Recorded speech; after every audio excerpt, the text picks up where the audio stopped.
Europa, século XII. Um grupo de hereges gnóstico começa a tomar proporções assustadoras. Os cátaros ameaçavam o futuro da sociedade, pois as suas práticas e atos eram absolutamente abomináveis. Eles pregavam o suicídio através de inanição. Saqueavam fazendas e igrejas.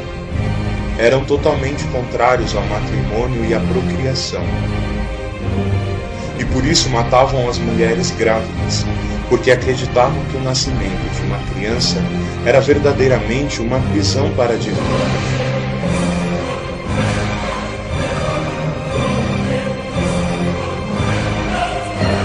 Eles verdadeiramente representavam, além de uma ameaça à Santa Igreja, uma ameaça social. A heresia cátara se difundia fortemente por toda a Europa, notadamente pelo sul da França, onde se concentrava o maior número de adeptos. Até então, os cátaros eram julgados pelos seus delitos e suas heresias exclusivamente pelo poder do Estado, ou seja, sem nenhuma interferência da Igreja, sendo exclusivamente julgados pelos governantes locais. No entanto, deve-se ressaltar que esse processo estava sendo totalmente falível, pois havia inúmeros abusos por parte de alguns governantes, que acabavam por entregar os suspeitos à justiça sem nem mesmo averiguar a culpabilidade dos mesmos, ou dar-lhes qualquer chance de defesa. O que fazia do Tribunal do Estado uma via para a condenação dos inimigos. Rapidamente, alguns governantes se aproveitavam dessa situação. Então passaram a taxar os seus inimigos injustamente de hereges para tirar vantagens. Um dos maiores exemplos históricos foi o que aconteceu com Frederico II, que, desejando conquistar a Lombardia, condenou à morte, desterrou e confiscou os bens de vários habitantes da região, acusando-os de hereges. Há de se notar que no século XII, fora as condenações inconsequentes da justiça comum, o povo, ao ver, por exemplo, mulheres grávidas mortas, fazia justiça com as próprias mãos, coisa que a Igreja sempre condenou. Devido à velocidade em que a heresia se difundia, a justiça pelas próprias mãos começou a tomar maiores proporções. Foi justamente o que aconteceu em Soissons, no ano de 1120, que ao bispo demorar a entregar alguns hereges, o povo enfurecido os arrancou de sua guarda para queimá-los na fogueira. Sabendo desses inúmeros abusos, o Papa Gregório XI resolveu fundar um tribunal. Um tribunal que viria a ser difamado por séculos. O Tribunal da Inquisição.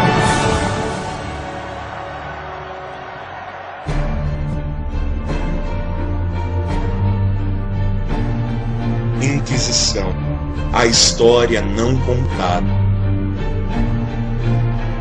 O Tribunal da Inquisição nasceu com um único objetivo: proteger as pessoas das injustiças cometidas pelo poder estatal,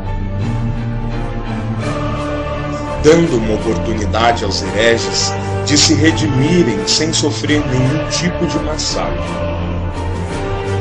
Ao fundar esse tribunal, o Papa reivindicou o direito exclusivo de julgar todas as heresias.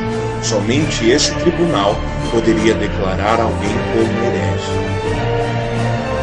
O Tribunal da Inquisição não tinha como intuito matar ninguém, nem mesmo torturar. O tribunal foi criado pelo Papa, que visava primeiramente proteger o réu, ou seja, proteger o acusado de heresia, dentro de normas jurídicas e eclesiásticas.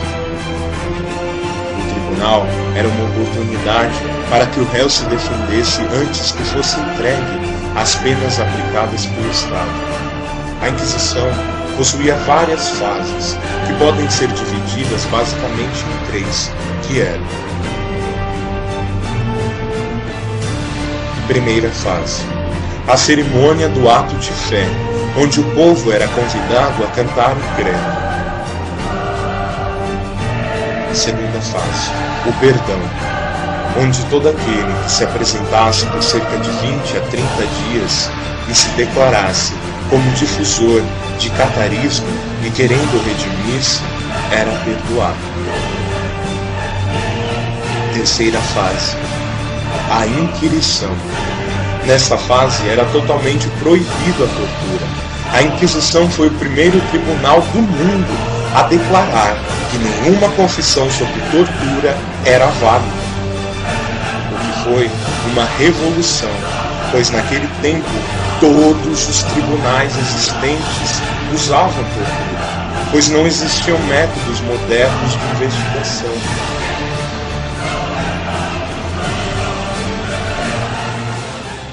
Os demais tribunais continuaram a usar a tortura até o século XIX. O Tribunal da Inquisição não julgava nenhuma pessoa que fosse de outra religião por caso de heresias. Uma boa prova disso é que nenhum judeu foi condenado por heresia pela Inquisição Católica.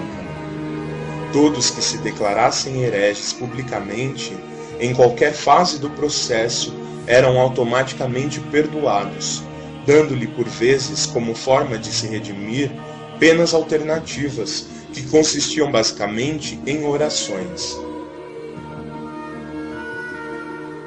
Alguns diziam que a Inquisição matou aproximadamente 30 milhões de pessoas. Em especial em Teulos, onde havia maior número de condenações, a Inquisição teria matado supostamente 3 milhões de pessoas, o que prova que esses números foram exagerados e que são verdadeiramente caluniosos. Teulos, durante a Idade Média, não possuía nem mesmo 300 mil pessoas. Como poderia ter sido morta 10 vezes mais que a população local? Durante 100 anos, em Teulos, o maior centro herege da Idade Média, foram mortas cerca de 42 pessoas de 665 processos. Já na Itália, ninguém foi morto pela Inquisição. E entre esses números, ainda pode-se contestar alguns, pois boa parte dessas execuções eram simbólicas, sendo queimadas em vez do indivíduo um boneco que o representava. Veja a comparação entre os números dos caluniadores e os números reais.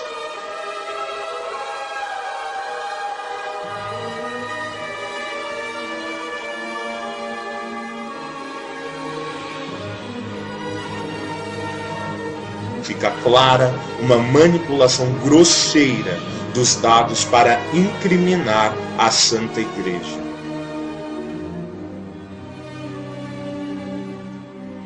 Após a apresentação desses dados, há quem se pergunte sobre a legitimidade da pena de morte. A Igreja sempre foi a favor da pena de morte. Esse ensinamento vem dos maiores santos da Igreja, como São Tomás de Aquino, São Pio X, São Pio V, São Jerônimo e muitos outros. Esse ensinamento está totalmente justificado pela Sagrada Escritura, que diz: o que ferir um homem querendo matá-lo, seja punido de morte. O que ferir o seu pai ou sua mãe, seja punido de morte. Aquele que tiver roubado um homem e o tiver vendido, convencido do crime, morra de morte. São Paulo nos relata que a pena de morte é legítima.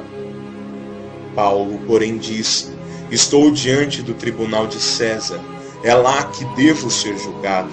Nenhum mal fiz aos judeus, como tu sabes muito bem. E se lhe fiz algum mal ou coisa digna de morte, não recuso morrer. Não sem razão leva a espada, é ministro de Deus, punidor irado de quem faz o mal. As penas aplicadas pela Inquisição verdadeiramente consistiam em sua grande maioria em penas leves, que eram basicamente rezar uma Ave Maria, visitar um santuário, rezar uma novena, assistir uma missa. Dependendo do caso, Poderia ser decretada inclusive uma prisão, ou em casos extremos, a condenação à morte, o que era algo evitado por motivos óbvios, justamente porque durante o processo tentava-se convencer o indivíduo de que ele estava errado e que ele se convertesse. Logo, queimá-lo era um atestado de fracasso e uma propaganda em forma de martírio para os hereges. Vejamos o que diz Michel de Roquebert, autor esse que defende os cátaros.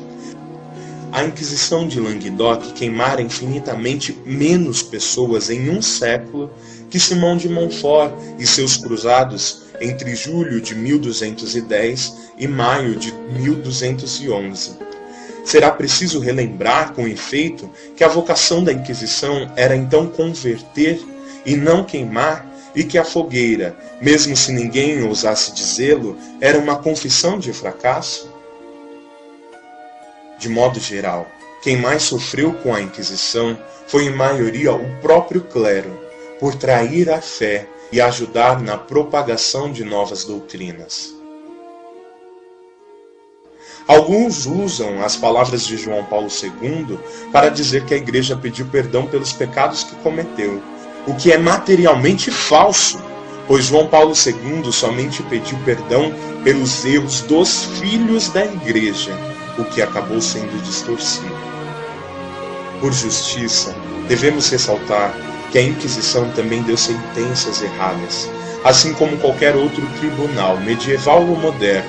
A Inquisição jamais consistiu em processos dogmáticos, mas simplesmente jurídicos.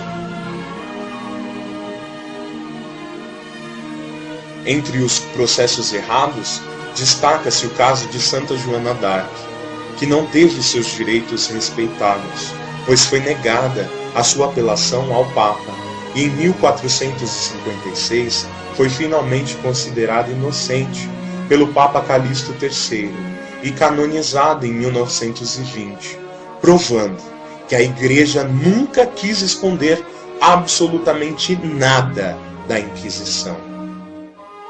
A Inquisição foi um tribunal à frente do seu tempo, que foi exagerado e caluniado para atribuir à Igreja a culpa de injustiças cometidas no mesmo. Contudo, a Inquisição está longe de ser esse espantalho grosseiro para afastar os ignorantes da Igreja. Assista também Anima Christi, Maria Santíssima, Espelho da Perfeição Divina, Qual é a verdadeira Igreja? Padres católicos e a pedofilia.